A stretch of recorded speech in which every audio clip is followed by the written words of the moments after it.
How to use cultural keywords in Netflix search. Hello, everybody.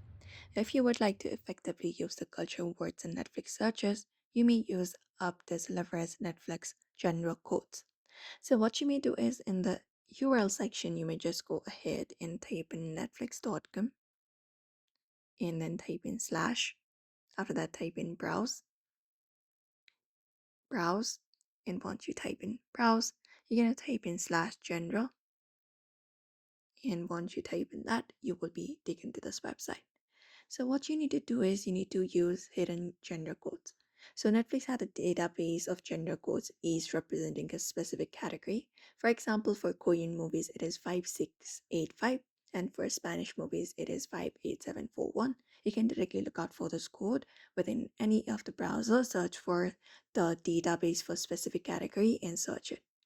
Once you find it, what you may do is you may just go ahead and type in netflix.com, the one we typed in earlier, this browse.gender. And once you go ahead and type in that, you may just go ahead and type in specific code, for example, 56854 Korean. After that, hit go. And once you hit go, you will be taken to the Korean movies general like screen right here. So this is how you basically use cultural keywords in Netflix search. You can just go ahead and provide in the particular code. You can just go ahead and type in, for example, netflix.com again, and then slash browse and slash general. After that, for example, another code we have is this 8833.